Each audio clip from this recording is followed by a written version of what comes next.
I think that one of the biggest challenges that this movie had is that it had to take this classic movie monster that by design was made to be ugly and repellent and just unappealing to look at, let alone be around, and it had to make them the central hero of this story. And I'm happy to report that they absolutely succeeded at doing that.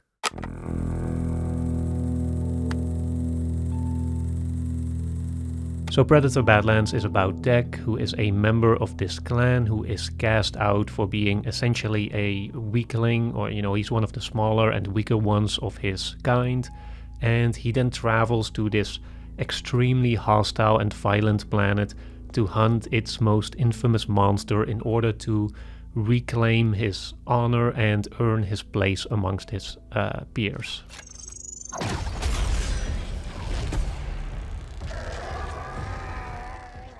We start out with this extended prologue where Deck is basically cast out by his father, and here immediately the movie does such a great job at establishing Deck as a sympathetic character. The design of it, there's just such a surprising amount of emotive expressions on his face, which, is very much the same ugly looking mug that we also knew from the original Predator movie. But somehow they managed to make him a kind of likable character. And I think that's mostly because the story structure here is just very archetypal. It's very recognizable, very familiar. It's one that immediately sets up a kind of underdog story, which already has a kind of inherent sympathy in it.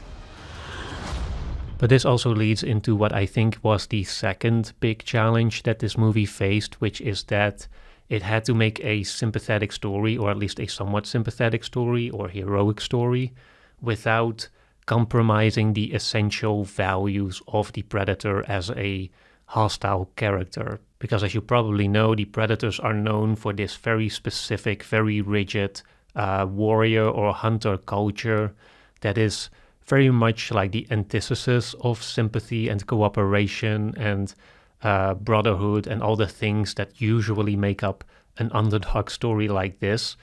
And so there was a real risk here, I think, of kind of sanitizing them to the point where their essential identity is sort of erased and they become just like any other character. But here again, I think they managed to walk that sort of fine line between positioning Deck as this underdog heroic character who goes on a more or less transformative journey without necessarily compromising the essence of the culture he came from.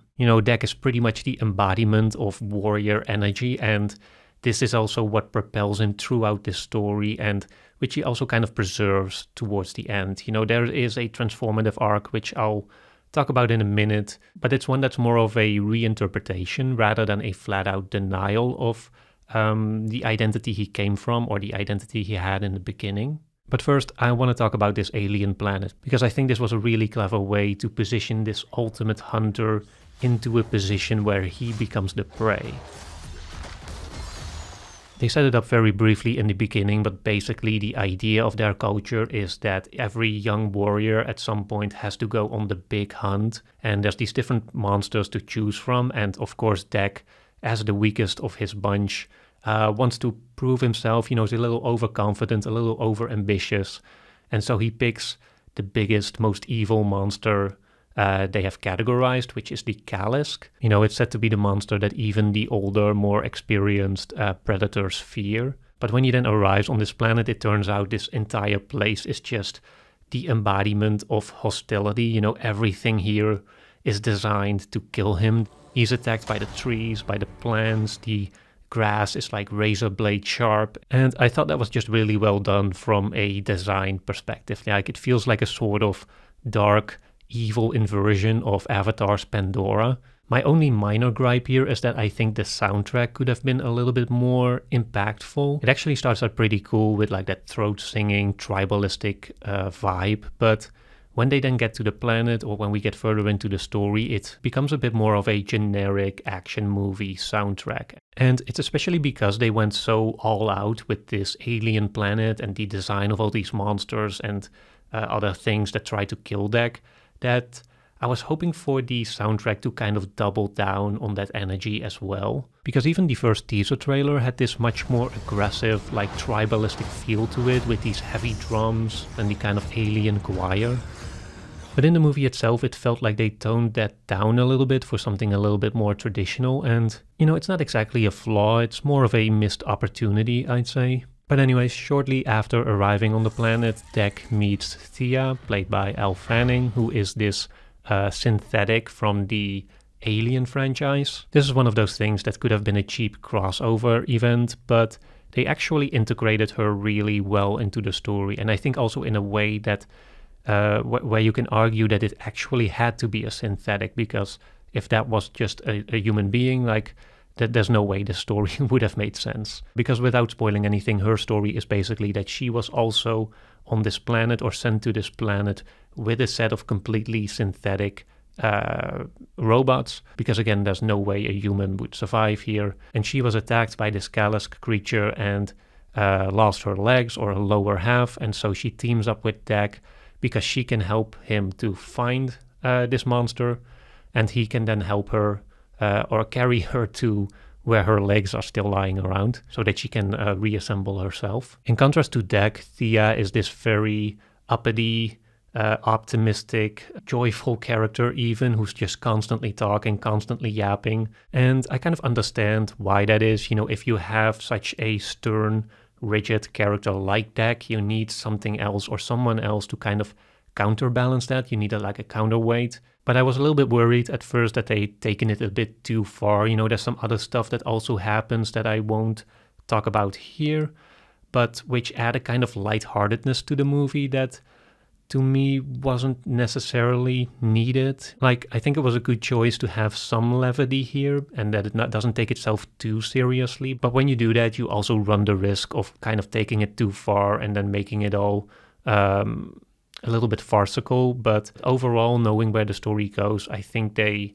balanced it out well enough. And I did eventually warm up to her character much more than I was initially expecting, because like Deck, she also has her own little story arc that she goes through that is obviously a little bit similar to his, and which also makes the story as a whole much more surprising than I thought it would be. Like, you can pretty quickly tell, like, oh, Deck is coming from this place and he's gonna end up in this other place. But despite that somewhat predictable end, I did think the movie nevertheless found a really surprising path to get there. Like, there's a lot of little twists and turns that always keep you engaged. Like, whenever you think the story is about to veer left, it actually goes right, and vice versa. And like, there's a lot of little ways in which the movie keeps subverting your expectations and then takes a slightly different route to get to the more familiar endpoint. And that's something I really appreciated, and which I think also elevates the quality of the movie as a whole, because I think the best sort of design choice here is the kind of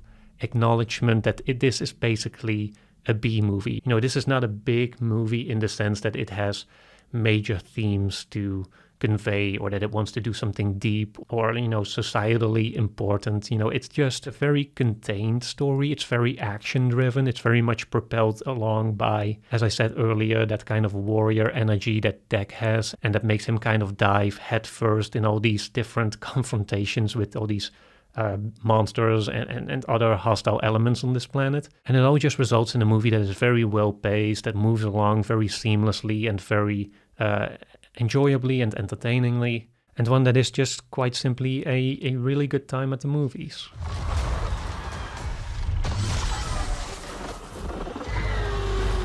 Okay, I'm gonna move into some spoilers here to just contextualize and expand on some of the things I said earlier. So if you haven't seen it yet, this is your warning. Spoilers incoming. Another important character here is what in the end is revealed to be the baby Kalisk, who had me a bit worried at first because he did feel more like a Star Wars creature than one that belongs in a Predator movie. And I'm still not sure how I feel about it. Like, I did think they took it a little bit too far there with the silliness, but I did like the twist of it. At this point I was just so immersed in the movie that I didn't even see it coming. Like, it hadn't even occurred to me that there might be a link between those two. But I really liked the way that ended up playing into Deck's transformation and the way he kind of came to see himself not just as like a lonely hunter who is the alpha of his tribe just because he has killed the biggest, most evil creature, but rather because he is his clan's biggest defender. Unfortunately, the movie does invoke that kind of alpha wolf metaphor here, which I think has long since been debunked. You know, wolves in the wild don't really have a concept of an alpha. I think that was just a thing that occasionally happens with wolves in captivity, but that's not really like a natural behavior of them in the wilderness. But anyways, that wolf metaphor is something that Thea relays to Dek as a kind of twist that the alpha male or the alpha hunter is a protector basically, and not necessarily a hunter. And I like the way that this is how Dek came to reinterpret his own philosophy and the philosophy of the Yautja of his tribe back at home. Because it doesn't entirely reject or contradict it. You know, the Yautja philosophy is still very much a war-driven culture. It's very much a warrior culture where killing and waging war and fighting for survival are still virtues, or that's seen as virtues basically. But it's kind of slightly reinterpreted here in the sense that also the idea of a clan is that you're just basically stronger together, and that survival is more likely when you cooperate and when you're not just going out on your own for your own vanity, you know? And again, this is also something that he learns very naturally, or that we as the audience come to understand very naturally out of the conflict of this movie, because again, this entire planet has been trying to kill Dek since the beginning, and gradually he kind of learns with the help of Tia and that other little monster to cooperate with it and kind of utilize it to his own advantage. You know, he initially sees them as tools, which is the way he kind of justifies accepting help, but gradually he comes to kind of comes to understand the kind of deeper meaning of survival and cooperation. And I just also really loved that sequence before the finale where Dek becomes one with the jungle basically, and he goes out on his own to pick up all these little things that he learned from Thea, you know, taming some of the creatures, utilizing the sharp razor blade grass, and then applies all that to defeat the evil version of Thea, basically. I haven't talked about her yet, but you know, the other synthetic that is out to capture the Kalisk and kill Dek, basically. But I like the way this sort of mirrored the original movie, where Arnold Schwarzenegger also at the end had to kind of become one with the jungle in order to defeat the predator that he was facing. And so I like the inversion where now it is Dek who has to become one with this planet and sort of transform its hostile elements into advantages that he can rely on and that he can then use to become this protector of Thea and the other little creature. And so yeah, all in all, I thought this was a really enjoyable movie. Like, it's just a solid B movie, which I say lovingly, and which is one that actually got me excited about this franchise again. You know, I know the director has also released or co-released a animated Predator movie this year. I think it's on Netflix or somewhere, which I haven't seen yet, but based on Predator Badlands, I'm now very excited to check that one out as well. Before you go, I also want to mention briefly that I released a new Film Club episode on the Patreon, which is about Paul Thomas Anderson's Phantom Thread. The Film Club is something that I've been doing every month on my Patreon. It's basically a monthly deep dive into a movie. So yeah, this one was about Phantom Thread, but I also have episodes on The Hateful Eight, Superman, Sinners, Warfare, Prisoners, and Nosferatu. So in total, that's good for another like 2.5 hours of film discussion. So yeah, there's more information on the Patreon page. Thanks again for watching, and I'll see you in the next one.